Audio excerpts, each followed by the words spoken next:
Assalamualaikum warahmatullahi wabarakatuh. Perkenalkan, kami dari kelompok 2 kelas 12 IPSD ingin mempresentasikan dan juga menjabarkan hasil diskusi kami tentang statistika penyajian data untuk mata pelajaran matematika yang diajarkan oleh Pak Iman Santoso. Sebelum kami memulai presentasi, izinkan kami terlebih dahulu memperkenalkan diri. Nama saya Alicia Fitriani Syariasa, absen 2. Saya Dira Natasha Mayang Putri, absen 8. Saya Yasin Tabianti Nabila, absen 14. Saya Muhammad Dahab Putra, absen 20. Saya Nabila Najida Aziza, absen 26. Saya Sisjuan Safatran, absen 32. Nah, sebelumnya apa sih statistika itu? Jadi, statistika adalah salah satu cabang ilmu yang mempelajari tentang bagaimana mengumpulkan, mengolah, menganalisis, menyajikan interpretasi data, dan juga mengambil kesimpulan. Statistik adalah hasil pengolahan data berupa rata-rata atau mean, nilai tengah atau median, dan juga modus. Penyajian data kuantitatif dengan distribusi frekuensi. Data kuantitatif akan diukur berdasarkan pengukuran interval dan rasio. Data dari responden umumnya bervariasi, sehingga memerlukan penyederhanaan data dengan cara mengelompokkan data menjadi kelas-kelas dan interval tertentu. Kaidah yang dipakai untuk penyederhanaan data biasanya menggunakan kaidah Sturges. Terlihat pada gambar di layar, di situ terdapat tabel data dari pengukuran terhadap panjang 100 lembar daun belimbing yang diukur menggunakan satuan milimeter.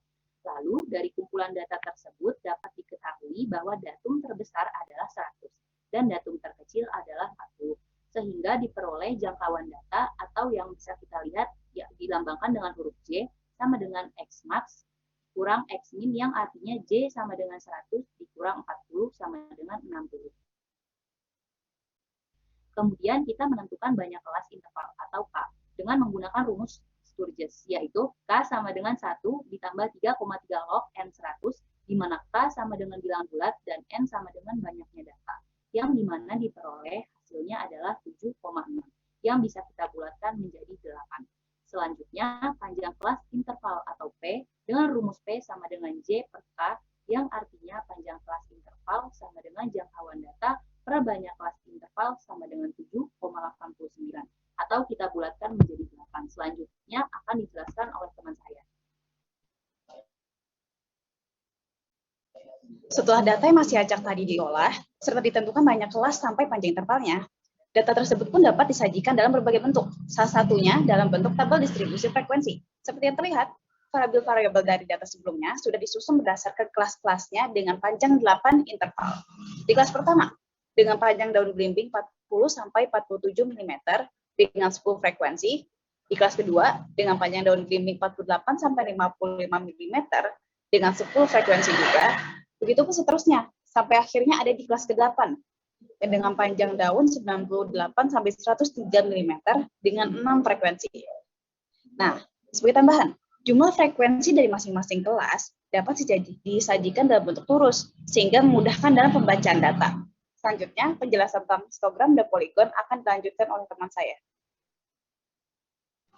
Selanjutnya, ada histogram dan poligon frekuensi.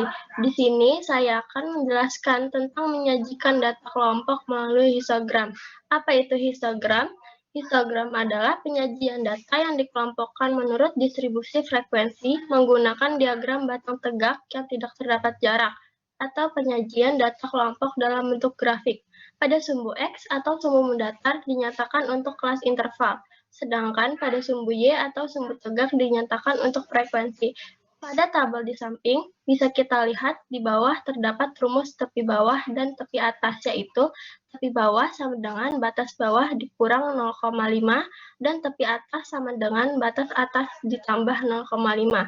Histogram sendiri menggunakan data tepi bawah dan frekuensi. Tabel di samping terdapat contoh tabel panjang daun, tepi bawah dan tepi atas, titik tengah, dan frekuensi, di mana tepi bawah didapat dari rumus yang sudah disebutkan tadi, yaitu batas bawah 40 dikurang 0,5, hasilnya adalah 39,5, dan tepi atas didapat dari batas atas, yaitu 47 ditambah 0,5, hasilnya adalah 47,5. Begitu pula dihitung seterusnya. Dan titik tengah didapat dari batas atas dan batas bawah, kemudian dibagi dua. Pada data di samping, di mana batas atas 47 ditambah batas bawah 40, yang kemudian dibagi dua, hasilnya 43,5, dan begitu pun seterusnya. Untuk frekuensi didapat dari tabel data panjang 100 daun. Ini adalah histogram dari tabel yang sudah dijelaskan, di mana sumbu mendatar atau sumbu X pada histogram menyatakan kelas interval, yaitu 8 titik untuk masing-masing tepi bawah, dan sumbu tegak atau sumbu Y menyatakan frekuensi dari data panjang 100 daun. Materi selanjutnya tentang poligon frekuensi akan dijelaskan oleh teman saya. Poligon frekuensi. Jika titik-titik tengah pada bagian atas tiap histogram saling dihubungkan dengan garis, maka akan diperoleh suatu diagram yang bentuknya menyerupai poligon. Poligon juga dapat dibuat untuk menyatakan frekuensi kumulatif lebih dari maupun kurang dari. Disebut dengan poligon frekuensi kumulatif. Poligon frekuensi ini mempunyai rumus tersendiri, yaitu nilai minimum ditambah nilai maksimum kemudian dibagi dua. Di poligon frekuensi kita harus mencari nilai tengah. Kenapa? Karena bisa kita lihat jarak pada poligon frekuensi benar-benar dilihat dari nilai tengah. Yang membedakan poligon frekuensi dengan diagram garis ada dua, yaitu diagram garis tidak menggunakan frekuensi karena diagram garis itu merupakan penyajian data tunggal. Sedangkan poligon frekuensi menggunakan frekuensi karena penyajian data per kelompok. Yang kedua, diagram garis ditarik dari bilangan data yang sebenarnya, sedangkan poligon frekuensi ditarik menggunakan nilai tengah. Seperti yang ada di PPT, frekuensi berfungsi untuk menentukan tinggi atau titik garis pada frekuensi. Seperti panjang lawan 40 sampai 47 mm yang memiliki frekuensi 10, maka garisnya berada di titik 10. Dan sama juga dengan panjang daun 48 sampai 55 mm yang memiliki frekuensi 5, maka garisnya berada di titik 5. Sama juga dengan seterusnya. Materi berikutnya akan dijelaskan oleh teman saya. OGIF. OGIF merupakan bentuk penyajian data dalam grafik yang sebelumnya sudah disusun dalam bentuk tabel distribusi frekuensi kumulatif. OGIF sendiri dibagi menjadi dua, yaitu OGIF negatif dan OGIF positif. Hal yang membedakan keduanya terletak pada data yang digunakan. Pada OGIF positif menggunakan batas atas kelas dan frekuensi kumulatif kurang dari, sedangkan OGIF negatif menggunakan batas bawah kelas dan frekuensi kumulatif lebih dari. Pertama-tama, saya ingin menjelaskan dahulu OGIF positif dari data yang kita pakai. Salah satu batas atas OGIF positif pada gambar adalah 47,5, yang didapat dari interval 80 sampai dengan 87. Dan untuk nilai frekuensi kurang darinya diperoleh dengan cara menjumlahkan frekuensi setiap kelas dengan semua frekuensi di atasnya. Misalnya nih ya, frekuensi untuk interval 80 sampai dengan 87 adalah 35. Dan kelas sebelumnya memiliki nilai frekuensi kumulatif 49. Sehingga nilai frekuensi kumulatif kurang dari untuk kelas batas atas 88,5 adalah 35 tambah 49 sama dengan 84. Lalu kita pindah ke OGIF negatif. Kita ambil contoh batas bawah kelas untuk interval 64 sampai dengan 71 ialah 63,5. Dan untuk nilai frekuensinya lebih darinya diperoleh dengan cara menjumlahkan frekuensi semua kelas sesudah kelas tersebut dengan frekuensi kelas itu. Untuk contoh kita pakai lagi interval 64 sampai dengan 71 dengan frekuensi 10. Batas bawah kelasnya ialah 63,5 dengan frekuensi kumulatif 80 yang diperoleh dari hasil jumlah frekuensi semua kelas sebelumnya plus kelas itu sendiri, yaitu 10 tambah 5 tambah 5 tambah 10 sama dengan 30, lalu 100 dikurang 30 sama dengan 70, kemudian 70 tersebut ditambah frekuensi kumulatif kelas 63,5 itu sendiri, yaitu dapatlah 80.